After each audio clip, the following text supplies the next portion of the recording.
Hello दोस्तों, स्वागत है आपका आज की एक और नई वीडियो में। मैं अथर्व। आज की वीडियो में बात करने वाले हैं एक मारुति की ऐसी गाड़ी के बारे में जब से मार्केट में आई है तब से सेल्स चार्ट में आप देखोगे कि टॉप 5 में ये गाड़ी रहती ही रहती है। मेनली इसकी डिज़ाइन और प्रैक्टिकलिटी के बेस पे इस गाड़ी ने इंडियन मार्केट में काफ़ी धूम मचाई है। तो ये है, आज बात करने वाले हैं मारुति की क्रॉसओवर एसयूवी के बारे में, जो है मारुति सुजुकी फ्रॉन्क्स, जो इनकी नेक्सा आउटलेट में मिलती है। काफ़ी पॉपुलर गाड़ी है, अपने रास्ते पे भी बहुत देखी होगी।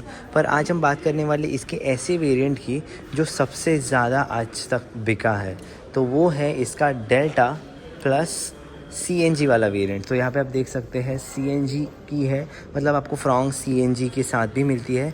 तो ऐसे आपको 3 इंजन ऑप्शंस तो 2 है, पर आपको 3 ऑप्शंस मिलते हैं। एक है 1.2 लीटर का 4 सिलेंडर इंजन, जो आपको बलेनो या डिज़ायर, स्विफ्ट में तो हालांकि अब अलग आता है वो वाला। एक है इसका सीएनजी के साथ, जिसमें थोड़ी पावर कम हो जाती है पर माइलेज आपको दबा के मिलता है। और थर्ड ऑप्शन है, मतलब थर्ड ऑप्शन जो है वो है इसका मारुति का जो टर्बो इंजन है, बूस्टर जेट, उसका ऑप्शन आपको इसमें दिया जाता है कंपनी से। तो ऑल इन ऑल प्रैक्टिकल भी है गाड़ी, और आपको काफ़ी फन टू ड्राइव एलिमेंट भी देगी, और आपको इंडियन रोड्स के लिए अच्छी खासी ग्राउंड क्लियरेंस भी है इसमें 190 mm की। तो आज हम देखने वाले इसका सीएनजी वाला वेरिएंट, डेल्टा वेरिएंट। सिर्फ 2 ही वेरिएंट्स में आपको ये मिलेगी। एक है इसका सिग्मा बेस वेरिएंट, और सेकंड है इसका ये डेल्टा वेरिएंट जो आपको सीएनजी के साथ मिलेगा। क्योंकि इसमें सीएनजी डेल्टा लोग इसलिए चूज़ करते हैं क्योंकि आफ्टर मार्केट कुछ काम कराना नहीं पड़ता इस स्पेसिफिक वेरिएंट में। आप देख सकते हैं व्हील कैप्स और टच स्क्रीन सब कुछ आपको इसी में आता है। तो स्टार्ट करते हैं इसके रिव्यू के साथ। तो की कुछ आपको ऐसी भी दी गई है, जहाँ पे आप देख सकते हैं 2 टिपिकल मारुति की, जहाँ पे आपको लॉक अनलॉक दिया गया है, फ्लिप की यहाँ पे आपको नहीं दी गई। ये डेल्टा वेरिएंट है, तो इसमें क्या अलग है डेल्टा प्लस से, तो वो है इसके हैलोजन हेडलैम्प्स। आपको डेल्टा प्लस में अगर आप जाओगे तो उस पर आपको एलईडी हेडलैम्प्स मिलते हैं, पर वो सीएनजी के साथ नहीं आता। तो बाय डिफ़ॉल्ट सीएनजी का टॉप मॉडल यही है। तो इस तरह के आपको यहाँ पे हेडलैम्प्स दिए गए हैं, ये इसके इंडिकेटर्स, और ये इसकी पार्किंग लाइट, ये इसके पायलट लैम्प्स। यहाँ पे भी आपको ग्लास फिनिश की ही ग्रिल दी जाती है, जो आपको ऊपर के वेरिएंट्स में आती है। तो ऐसे नहीं कि नीचे का वेरिएंट है तो आपको अलग ग्रिल दी गई है, ग्रिल आपको सेम ही दी गई है। इसमें अगर आप देखोगे तो सेम लुक आपको फ्रंट का मिलता है, apart from the headlamps and the DRLs। एक और कंपैरिजन जो होता है वो है इसका बलेनो सीएनजी से। तो उसकी प्राइस के बारे में हम आगे डिस्कस करते हैं। ये बलेनो का भी डेल्टा सीएनजी है। अब बात करते हैं इसकी इंजन की।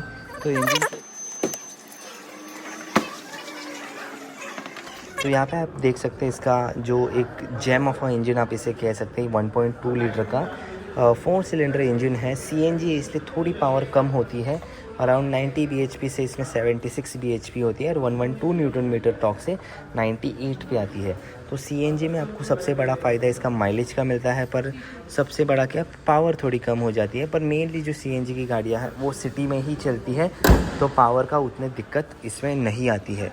तो आइलिन, और सबसे बड़ी बात अब इसके सीएनजी की ही हम पहले कर लेते हैं। तो पहली बात क्या है कि सीएनजी की वजह से आपको बूट स्पेस ऑलमोस्ट ना के बराबर ही होगा।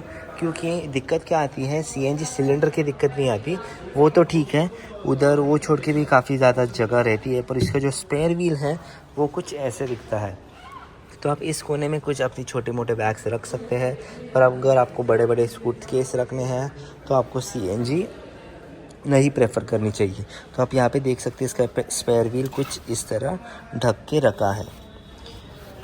तो सीएनजी की बात, सबसे बड़ी बात क्या है कि इसमें आपको ऑलमोस्ट 28 से लेके 30 किलोमीटर्स पर केजी की माइलेज दी गई है। जहाँ पे आप देख सकते हैं इसका सीएनजी फिलिंग भी इस साइड है, और डिज़ायर जैसे नहीं कि वो साइड दे दिया। ये पेट्रोल और ये CNG 55 litres of water capacity का आप इसमें सीएनजी भर सकते हैं। ऊपर आपको दिया गया है शार्क फिन एंटीना। यहाँ पे आपको कोई वाइपर नहीं दिया गया है, पर defoggers, high mount stop lamp दिया गया है। टायर्स की अगर हम बात करें तो टायर्स आपको आते हैं 16 इंचेस के। तो वो अच्छी बात है कि अपर वेरिएंट्स में भी 16 आते हैं, आपको नीचे के वेरिएंट्स में भी 16 दिए गए हैं। व्हील कैप्स आते हैं, आगे आपको डिस्क ब्रेक, पीछे आपको ड्रम ब्रेक्स दिए गए, इस तरह के व्हील कैप्स हैं। और ये है 195/60 R16। यहाँ पे आप देख सकते हैं 195/60 R16, 16 इंचेस की ये आपको व्हील दिए गए with wheel caps from the factory. आपको ये दी गई इसकी क्लैडिंग, पीछे की अगर हम स्पेस के बारे में बात करें तो ये सीट अभी पूरी तरह पीछे है, तो ऑफ कोर्स आपको उतना ही कंफर्टेबल नहीं लगेगी। 3 पॉइंटर सीट बेल्ट्स दिए गए हैं वो सेफ्टी के रीज़न, और यहाँ पे आपको तीनों हेडरेस्ट दिए गए हैं और तीनों की तीनों एडजस्टेबल है। तो एक सबसे अच्छी बात क्या है कि तीनों के हेडरेस्ट एडजस्टेबल दिए गए हैं। पीछे आपको यहाँ पे दिया गया एक 12V का चार्जिंग सॉकेट, कोई आर्मरेस्ट नहीं दिया गया है। पर पीछे अगर आप देख सकते हैं, प्रैक्टिकलिटी की मैं बात कर रहा था, तो वो आप देख सकते हैं पॉल्टर रखने के लिए स्पेस, स्पीकर्स, और यहाँ पे आपको सॉफ्ट पैडिंग भी दी गई है। अब चलते हैं आगे, अब चलते हैं पीछे। तो डेल्टा वेरिएंट में आपको अनफॉर्चुनेटली कोई कैमरा तो नहीं देती कंपनी, तो कैमरा आपको यहाँ पे नहीं दिया गया है, आप लगा के ले सकते हैं। यहाँ पे आपको कटआउट दिया गया है और 4 पार्किंग सेंसर्स दिए गए, तो उसमें कंजूसी नहीं की। कैमरा हालांकि नहीं दिया है, पर प्रॉपर 4 पार्किंग सेंसर्स आपको कंपनी प्रोवाइड करती है। और जो ORVM है वो भी इलेक्ट्रिकली आप फोल्ड कर सकते हैं, ऐसे नहीं कि वो आपको हाथ से ही यूज़ करना पड़ेगा। यहाँ पे आप देख सकते हैं इसका जो बटन है वो आपको दिया गया है, आप इसको इलेक्ट्रिकली फोल्ड कर सकते हैं। ऊपर आपको कोई सनरूफ नहीं देती, फ्रॉन्क से किसी भी वेरिएंट में आपको कोई सनरूफ नहीं आती। मारुति की देनी चाहिए थी पर नहीं आती। ये इसके रूफ रेल्स, एडजस्टेबल हेडरेस्ट, और यहाँ पे आप देख सकते हैं फैब्रिक की सीट्स दी गई है, जिसमें आपको हाइट एडजस्टेबल का ऑप्शन नहीं मिलता। तो डेल्टा प्लस और डेल्टा प्लस में शायद मिलता होगा, पर डेल्टा में आपको हाइट एडजस्टेबल सीट्स नहीं देती है कंपनी।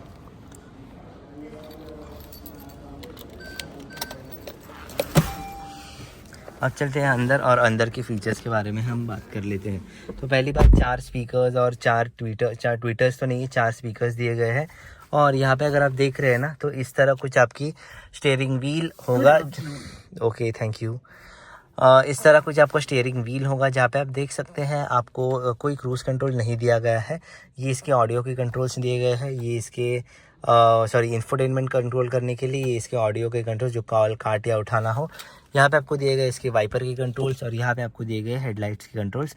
यहाँ पे आपको कोई ऑटोमेटिक का फंक्शन नहीं दिया गया, आपको अपना मतलब जो मैनुअली ही इसे एडजस्ट करना पड़ेगा। ये इसकी डंडी, जहाँ पे आप देख सकते हैं, इसमें आपको जो ट्रिप है या आपको एवरेज देखना है, सब ट्रिप A ट्रिप B सब आप इसे सेट कर सकते हैं।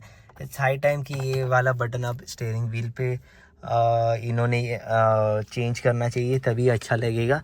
और आपको CNG और पेट्रोल में स्विच करने के लिए यहाँ पे आपको बटन दिया गया है। यहाँ पे आपको दी गई है इसकी स्क्रीन, जहाँ पे अगर आप देख रहे हैं ना, तो आपको अगर आप रिवर्स डालते हैं तो ऐसा कुछ आपको एनिमेशन दिखेगा। एक अच्छी बात है कि इसमें आपको वायरलेस एंड्रॉइड एप्पल कारप्ले दिया गया है, तो अच्छी है कि आपको वायर का ज़्यादा यूज़ करना नहीं पड़ेगा। पर ऑल इन ऑल ओके है, इसका सिस्टम इतना भी कुछ खास नहीं है, मतलब डेली यूज़ के लिए काफ़ी अच्छा है। यहाँ पे आपको दिए गए हैं इसकी डिज़ाइन, नीचे आप देख सकते हैं यहाँ पे आपको AC वेंट्स दिए गए हैं। यहाँ पे आप देख सकते हैं ऑटोमेटिक क्लाइमेट जोन दिया गया है, जो काफ़ी ज़्यादा फ्यूचरिस्टिक लगता है, और ये बेस वेरिएंट से ही आपको ऐसा मिलता है। यहाँ पे एक USB, यहाँ पे एक 12V का चार्जिंग सॉकेट दिया गया है। टाइप C वाला पोर्ट अभी तक नहीं आया है, ये आपको सिर्फ मैनुअल ट्रांसमिशन में ही आती है गाड़ी, ऑफ कोर्स CNG में।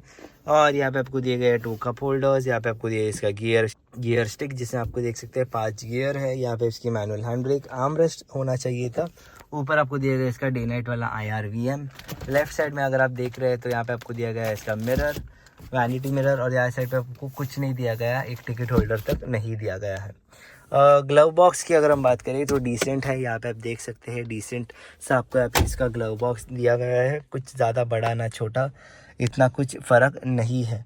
तो अगर आप देखें ऑल इन ऑल क्या ही मतलब काफ़ी मतलब दिमाग लगा के गाड़ी बनाई है। टच स्क्रीन दी गई है, आपको यहाँ पे CNG का ऑप्शन है, ऑटोमेटिक के साथ भी आप इसे ले सकते हैं।